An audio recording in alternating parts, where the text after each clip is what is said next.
This is just a really quick tutorial on how sprinkler heads work. This right here is a cutaway. Show you how they work, or how they operate. So it's the exact same as this model right here. This is a Rainbird 1804. The 1800 is the series. 4 is the inches, how tall this sticks out of the ground when it's up. This is just the shaft for the sprinkler. Alright, so to show you the components, this right here is a cutaway to show you how it operates. On the top is the nozzle. This one doesn't have a nozzle because it's brand new and not ready for a nozzle. They're all brand new, but this is how they'll come from the factory. This little deal right here is to allow it to flush out debris before you put the nozzle on.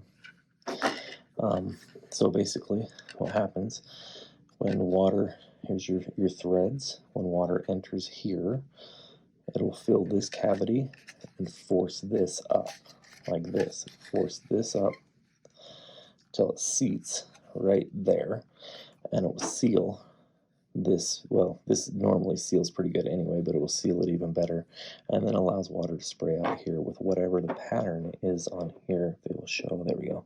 That one's a quarter. You can see how it's got the quarter like this. That means it's going to spray this direction as a quarter, as if it was in this corner over here.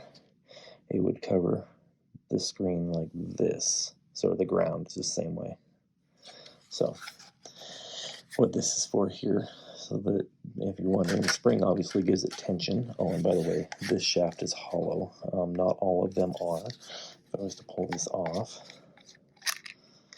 oh, there's also a basket. This is basically like a little pre-filter to keep this clean. But if you look down through there, you can see all the way down. Even this way, there we go. You see all the way down, all the way to the bottom here. Basically, this system is completely open. Some of them have a pressure reducer in there, but this one doesn't. This one is completely open because it's the least expensive. It doesn't have any other components to it. It doesn't have like some of them will have a check valve down here that will not allow water to flow back out of the head, which helps hold water in the line. That's just another improvement to the system that you can have. But anyway, what happens is this causes restriction because only so much water can exit out of this depending on what the flow rate is of this head.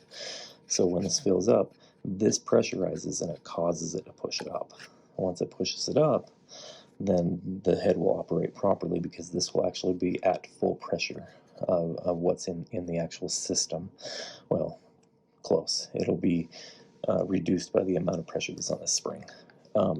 All right, now what this little white thing is here is it allows you, for example, if this is facing the wrong direction, you need to turn it.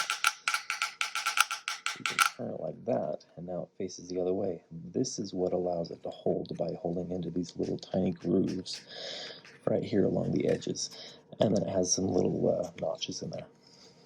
Anyway, that's the basic operation of how they actually function.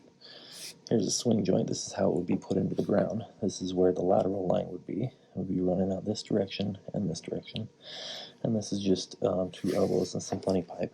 Basically, this would stand up like that in the ground, and your sprinkler would operate. When it turns on, it would just pop up. To show you in this direction, it would just pop up, and it will spray whichever direction you set it up. Thank you for your time.